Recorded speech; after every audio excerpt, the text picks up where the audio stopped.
Night owls of Reddit, what's the scariest or creepiest non-paranormal situation you have ever been in? Please do like, share, and subscribe. I worked as a night watchman for a business that was across the street from a big cat sanctuary, driving around in a golf cart, in the fog, in the dark, in the woods, while the lions and tigers growl and roar a couple of 100 feet away is pretty eerie. That low frequency, rumbling growl coming from somewhere close but you can't see triggers some instinctual physical reactions. I've kind of always had this infatuation with parking garages. I wouldn't do anything illegal in them per se, but I would smoke cigarettes and hang out with friends at the top of a select few. Sometimes we'd have a beer or two and just enjoy the view of the city. Well, one night I was about 19. A girl that I had been dating and I were in my truck talking at the top of a parking garage. I was getting ready to lean over and kiss her, and out of the corner of my eye saw a swarm of people, like 12 people directly behind the truck. Now, this is a town of only about 50,000 people or so pretty small, and at the time, pretty low crime rate. But being that outnumbered, somewhere completely secluded at like 11 p.m. was extremely freaky shit. I locked the doors and started the truck almost instantly. Right about the time I put it in reverse, one of the guys was at my girlfriend's door, and I heard him try the handle. I stomped the gas and almost ran over a couple of them backing out of the parking spot we were in and took off. We got a few floors down, and she was already on the phone with the police. We got out of the parking garage just about the time a couple of them were coming out of the stairwell. She recognized one of them as a guy she went to high school with and was able to give the cops a name. Crazy stuff. I was sitting on my bed, weapon unsheathed, porn on phone, etc. But it also just so happens my bed was right under the open window back then, and while I'm fapping my own business, I hear a loud noise just outside the open window. I turn around and see a dark figure looking at me. I got spooked to hell and jabbed at it. As I hit, I hear an angry hiss and a noise of something hitting the ground outside.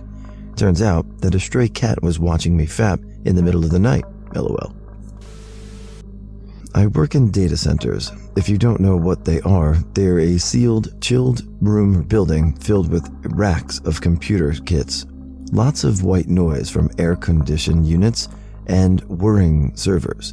Full halogen lighting. At night, it's beautiful. There's nobody else in the building. Time doesn't exist in there, and you can't hear anything a meter away from you. In my old job, I used to go down and sing in on night shift when nothing was going on, until one night. Midnight, I went down for my regular checks and started to have a bit of a sing. Then the lights went out.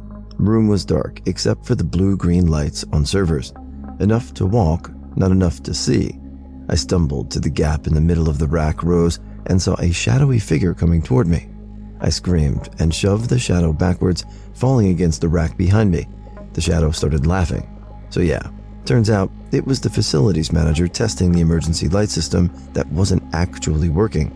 He failed to tell me beforehand because he didn't think I'd be in there. I'm 25, female, from Cleveland, Ohio. A few years ago, Amanda Berry broke out of the house of horrors that her, Georgina DeJesus, whom I was in school with years earlier when she disappeared, and Michelle Knight broke free after being kidnapped and abused for 10 years. A few other cold case kidnappings and murders were solved around that time too. I live smack dab in the middle of where the kidnappings happened. I was waiting for a bus one night later than I should have for 14-year-old girl. I had not one, not two, but 3 men ask me to get in their car for a ride home. Within that hour, I was at the bus stop. One even said, "You can ride my motorcycle, then you can ride me." I was a child. I remember what the men looked like, and I'm convinced one was Ariel Castro, who kidnapped all 3 of those women by charmingly offering these young girls a ride home. I get nervous just thinking about this, and that was 11 years ago. I could have been in that house of horrors, sold to child sex traffickers or worse. There are some truly sick fucks in Cleveland. I didn't realize how scary it was back then, but I certainly do now. Not creepy, but was scary at the time. I used to work on cell sites and towers. I was working in Puerto Rico and did not speak much Spanish, just a few key words. One night, We had to go to a site that was in the middle of a field. I was with 2 other guys and none of us spoke Spanish. It was kind of in the middle of nowhere, and there were no lights, not even on the building for some reason. So we pointed our car toward the hut and used our headlights for light. That was in the middle of the night, probably 2 a.m. or so. About 15 minutes after we arrived, these 3 rather big guys came walking toward us in the middle of this field. Again, nothing around, no idea where they came from. We could tell they were obviously not happy with our presence as they approached. Having working in some not so nice areas in our careers, we were getting our jailhouse mentality on and inching toward our improvised weapons of choice as it looked like we were about to be on the wrong end of a beating or worse. The guys were walking towards us, yelling in Spanish, and we were ready to throw down. However, they got close to us and stopped. They were still upset, but they weren't approaching anymore. One of the other guys got the idea to call our office administrative assistant. She wasn't happy with us calling in the middle of the night and handed the phone to one of the guys. One of the guys talked for a few minutes to the office worker. The guy then gave my coworker the phone back. My coworker listens to the administrative assistant and then tells me to turn our car lights off. I was confused and didn't move. Then he elaborated. The guys had a farm down the hill we couldn't see, and they had chickens. When the roosters saw our lights, they thought the sun was coming up and started crowing. They were mad at us because the roosters woke them up. I stop and listen, and sure enough, there were roosters crowing in the background. We genuinely thought we were about to get our butts kicked big time. I can't remember if I was up or if it woke me up, but in college, I heard noises in my kitchen. I lived with 3 other guys, but they were rarely home and rarely up that late. I opened my door and saw a stranger standing in the kitchen, going through the freezer. I said something like, hi. And he said, oh, I was looking for the party. Is this where it is? I said no, and he said, sorry, and left. From then on, I made more of an effort to lock the door. In college, I lived with 2 roommates in a small house in a somewhat sketchy neighborhood. There had been a report about student houses getting broken into and robbed at gunpoint a few weeks earlier. So one night, me and my girlfriend are asleep at 3 a.m. and I wake up to loud banging on the back door, which is mostly glass. I assume it's my roommate, because why would a robber be banging on the door? So I get up and walk out of my room, and am just about to turn the corner to come into view of the back door, and right as I do, a fucking chair comes flying through the door and the glass literally explodes everywhere. I go into full panic mode and run back to my room and get a bat ready to try and murk someone, and come back and it's my drunk ass roommate who's barefoot, and he walks through the broken door, through all of the glass, and silently goes to his room and says nothing. He had so much glass in his feet, I wasn't amused. I used to work nights, so I'd be up until about 5 a.m. or 6 a.m. Creepiest thing that ever happened, and a little bit scary, was when I was getting gas after work. I was utterly exhausted and was literally 30 seconds from my apartment, but as I was pumping gas, I made eye contact with the guy pumping next to me, made the mistake of smiling and nodding at him, to which he took that as an invite to come over and start talking to me. Basically, he talked my ear off without me hardly saying a word about the weirdest shit. Well, after I'd gotten done pumping and was making it very obvious I was trying to leave, he told me about his girlfriend, how they met, how he liked her tits when he first saw her, how she's fat and he likes fat women, how they fuck and how good it is, in detail, how he met her father and told him he liked the way his daughter fucked. I mean, this dude went on and on and on about that and his family and all their names and shit. Gave off a really creepy serial killer vibe when he started asking me personal questions. Where do you live? You like to fuck fat girls too, right? Where do you work? What time do you usually work?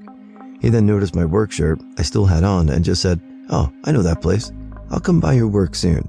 I bet you normally work nights like this. See you soon. Got in my car and drove the hell away. Made sure he wasn't following me too. A couple days later, he shows up at my work. I look up at the register and see him, and he gets this big fucking grin on his face and just stares at me. Left the counter and immediately got a coworker to take my spot and ring him up. Fuck that. Fuck that. Not the worst, but the one that rattled me for the crazy one-time personality shift in my doggo. I slept in the basement of a very old house in Chicago for 5 years. One night, a few months after I adopted my little pit mix, she wakes me up in the middle of the night, tense and growling. You know the growl, super deep, lips curling, all threat. She's staring off at the end of my bed, fixed on something near my closet. There's nothing there. I try to shake her out of it a bit, and she goes nuts, trying to keep her eye on target, whatever the hell it is. Y'all, this little shit is the friendliest, most gentle creature I've ever come across in my entire life. She doesn't bark, she doesn't growl, and to this day, she hasn't made the sound she was making that night. Obviously, at this point, I am wide frickin' awake. She keeps growling, slinks off the end of the bed like she's stalking something, and faces my closet door. Closet's been empty since I moved down there, so I know there's nothing in there. She's growling full force now, all snarl and threat, and the rational part of me knows it was probably some mouse in the wall or something, but whoa. That sound, that focused intent, and the fact that she was staring at a dead-end wall, nothing there that I could see, whatever, man, I got shook. I went through a phase of going on late-night walks. I used to love listening to music or a podcast and walk around late at night. One night, I was walking down a main road, but it was very dark and quiet. No one was around. I could see a guy walking towards me who was wearing all dark clothes with his hood up. He looked very shady. I crossed the road to the opposite side and he followed. So then I looked at my phone and acted like I was looking for someone. So I was looking around and then back at my phone. I did this a few times, then crossed back over the road and this guy followed. I was really freaked out now. I wanted to play it cool and just try and walk past him. I turned my music down so I could hear if he said anything, but left my headphones in, hoping that he would ignore me. As he walked towards me, he said, "Excuse me, mate." I jumped up and took out my headphones. Then he said, "Do you have a lighter?" I was so relieved. I patted my pockets even though I don't smoke, so I definitely didn't have one, then kept apologizing. I was walking home from a friend's late at night, past an empty intersection near the golf course that was pretty dimly lit. Crossed the street as normal, but hear a car coming behind me. I turn around to see someone barreling through the intersection really fast, right over the curb and into a sign for the golf course. Apparently unfazed by the slight detour, the driver backed up away from the sign and continued on the road. About 200 feet away, they made a left into a parking lot, coasting into an empty space, slightly below street level, and shut off the lights and engine. Not 5 seconds go by, and a fleet of police cars are passing through the same intersection. I was stunned just staring at where he parked. Not to be fooled by late-night hide-and-seek, the fleet of police cruisers closed in on him, and that was that. As far as I could tell, they just grabbed him after that. I'm still impressed with how far in front of them he was to have the time to smash the sign and still hide.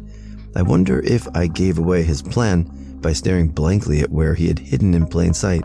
You almost made it, stranger.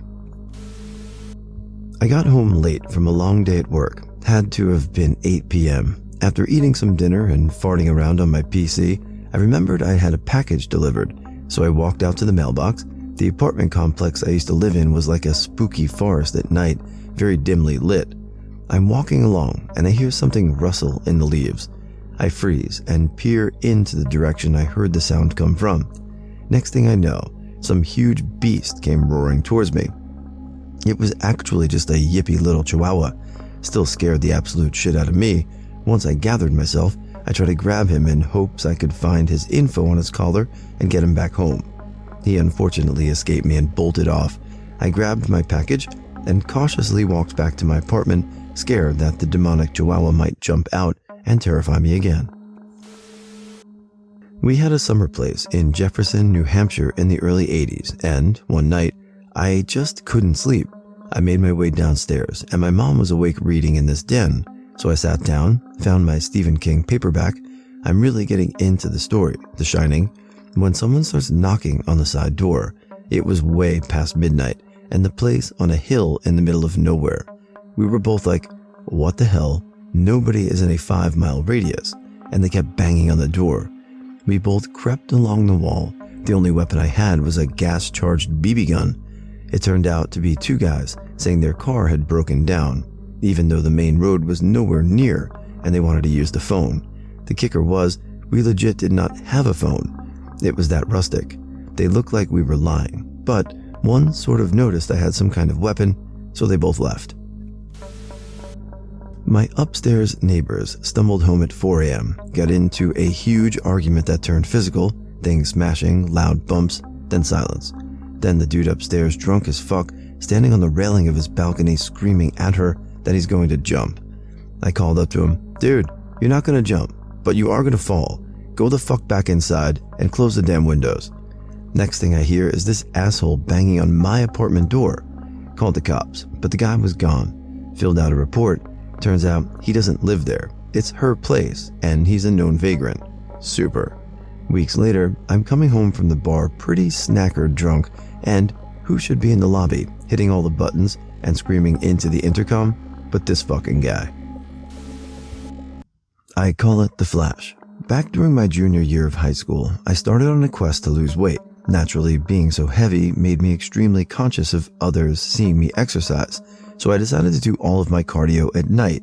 I get home around 9 and go for a walk at midnight or so. On this went for months, walking around by myself, enjoying the quiet and solitude of suburbia in the dead of night. Then one night, after I got home from a party at 1 a.m. or so, I decided that I needed to burn off those beer calories, so I slapped on my shoes and set out for my typical 3-mile route. As I was rounding the halfway mark, I saw it for the first time. The entire sky lit up a blindingly bright white for a split second. The entire area around me, and as far as I could see, became illuminated very briefly.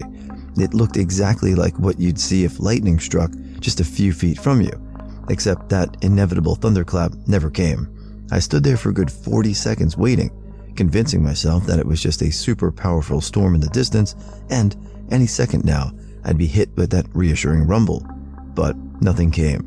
There were no clouds in the sky, nothing on the horizon, and the smell of rain was nowhere to be found. I immediately pulled out my phone and started checking every weather source I could get my hands on. There wasn't so much as a single dot on the weather radar. The area was completely storm-free. It was at this point that I convinced myself that it hadn't actually happened, and I had just closed my eyes in a weird way that left one of those bright impressions on my eyelids. This seemed to put me at ease, but a few months later, as I was standing outside my house shooting the shit with a friend, it happened again. He made some remark about there probably being a thunderstorm off in the distance, but I checked every radar I could find the moment I got in the house, and again, nothing but clear skies for the whole country. I still don't know what the flash could have been, but every time I go home now, I take a night walk from 1 a.m. to 3 a.m., hoping that it'll happen again and I can finally figure it out.